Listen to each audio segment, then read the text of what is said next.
In this short tutorial, we're going to, first of two, we're going to look at the history of the atom. The first tutorial is going to take us up through Rutherford's famous gold foil experiment, which you should learn in chemistry. And the next one, which will get mathematical, we'll talk about the Bohr model of the atom, which is really the main point of this.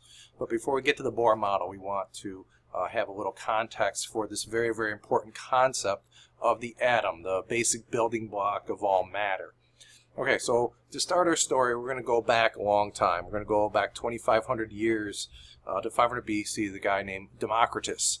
Now, Democritus gives us the name democracy, but he also has influence in scientific circles, in that he coined the term atomus. And atomus means Greek for indivisible.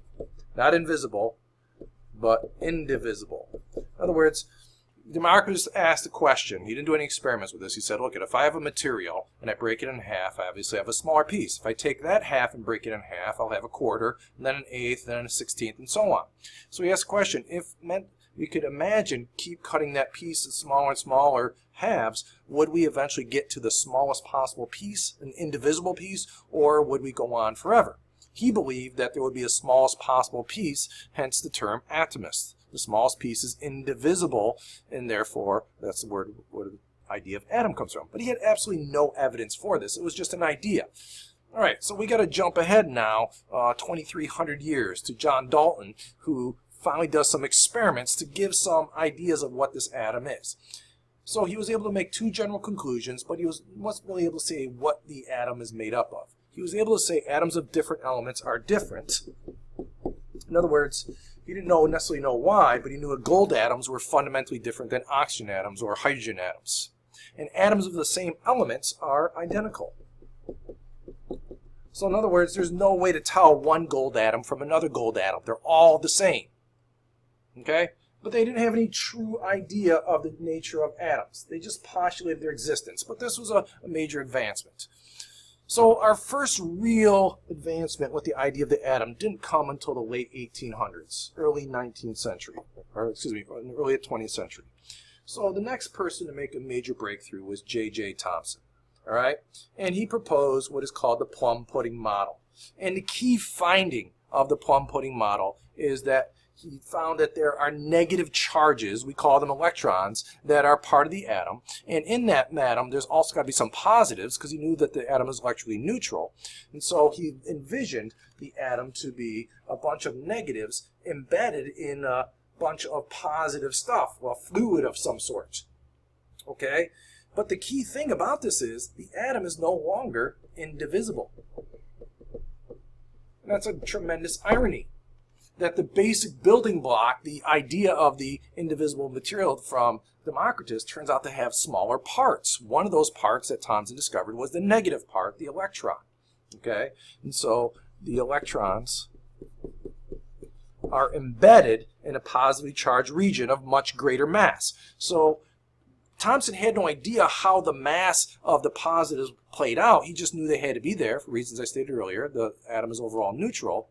Okay, and he was also able to determine that the electrons carry very little mass of the entire atom. So he deduced that the protons, or he didn't call them protons, the positively charged pudding, if you will, had all the mass.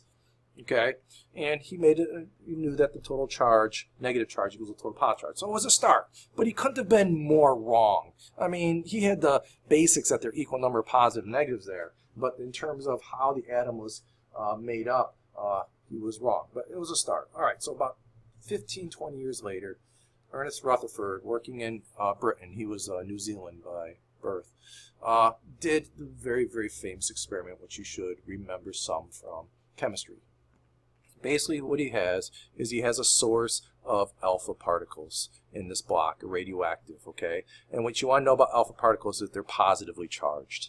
So that's supposed to be a Greek letter alpha. Look like it. Let me try again. So coming out in this little line here are alpha particles, which have a positive 2 charge. And he basically uses them as little bullets to fire at very, very thin foil. And then surrounding the foil, as shown here, is a screen that lights up when those alpha particles strike it. So he chooses an alpha particle because he expects the positive charge of the alpha particle to be influenced by the charges within the gold atoms. Okay, so you can kind of see what some of the results are. Most of them go straight through, some bend a little bit, and a few bend back a large amount. And it is also kind of shown here. We have 1, 2, 3, 4, 5, 6 different alpha particles coming in, and you can see the various results. So let's summarize the key results here and what it told us. Okay, because this was very, very important in the history of things. First of all, we found that almost all the alpha particles passed through the atoms. Okay? In other words, barely any of them were actually deflected. So what does that tell us? In other words, what implication do we have here? That greater than 99% of the atom is empty space.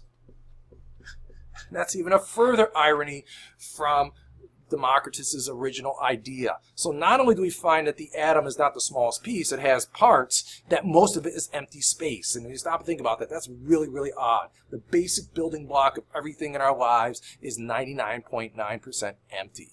And yet things seem so solid. We'll have to talk about why that is in class. Okay, next thing you found is a small percent scatter at some angle. Okay, and those are shown by here and here. So what does he deduce from that? And it's required a very, very complicated equation, which we won't get into. But the scattering and and the last thing he found is very few, less than 1/100% bounced straight back. And that led to one of the more famous quotes in the history of physics. This is from Rutherford. It was almost as incredible as if you fired a 15-inch shell at a piece of tissue paper and it bounced back and hit you. Okay?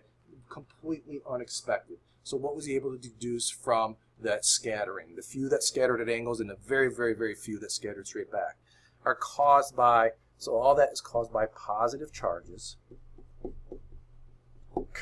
concentrated. And that's the key. The positives weren't basically smeared out through the whole atom like Thompson thought. He said they're concentrated in a tiny core called the nucleus. And that nucleus is less than 99% of the volume of the atom. So almost all the mass and all the positive charge of an atom is concentrated in a space tinier than, let's say, a peanut in a large sports stadium. If the large sports stadium represents the entire atom, the peanut in the center would be the size of the nucleus. Yet it has almost all the mass. Okay? Incredible. No one really expected this, but it's the only explanation for these observations. The positive particles, which we now call protons, do not account for all the mass. That was a bit of a surprise. Thompson had no idea of this, but based on a very careful analysis, there had to be something else in the atom that accounted for that, and yet it still took over 20 years before James Chadwick, who was a student of Rutherford, or a student of Rutherford's, discovers what we call now it's supposed to be an N, the smartboard is acting funny, a neutron. All right, so we have some weird thing going on with the smartboard there, so sorry about that. Let me try to write it over here. There we go.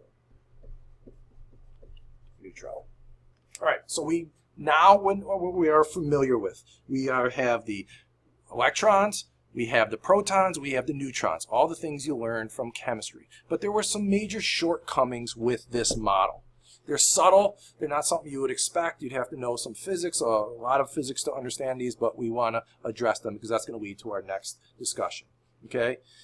First thing, he could not account for the arrangement of the electrons. He knew they were there, as Thompson did, but he could not figure out how to arrange them. Because if you place them outside the nucleus and just let them sit there, the nucleus is going to attract them, and the atom is just going to become nothing. It's just going to be a tiny, tiny little thing. It's not going to be the size that we know it. You might say, well, why don't you just put them in orbit, like planets around the sun? That would not make them come in closer. And that's absolutely right. But there's a subtle problem with that. If you put the electrons in orbit, because they're going in a circle, they're accelerating. And if you recall something we learned about a week or two ago, when you have an accelerating charge, it must give off, that's correct, radiation. And if it gives off radiation, the electrons lose energy, orbital energy, and they would quickly spiral into the nucleus and no more atom. So the big question is, why don't the charges emit radiation as they orbit the nucleus? So That's the dilemma. He knows the electrons are there. He knows there's equal number of them to the protons, but he doesn't know how to put them in to create a stable atom. And the last thing is a subtle thing, but it was very important. He could not explain why each element had a unique emission spectrum. That's something I'll show in class. But basically, when you energize hydrogen, it gives off particular wavelengths of light, anywhere from reds, oranges, yellows. If you excite, let's say, mercury, you give off very different colors of light. And every other element gives off very distinct colors, very distinct fingerprints of colors, but no one could explain where they came from. And so they suspected it had something to do with the electrons, but no one knew how to handle it. So it took a genius, one of the great geniuses of the early 20th century, Niels Bohr, to crack that code, and that's what we'll talk about in our next tutorial.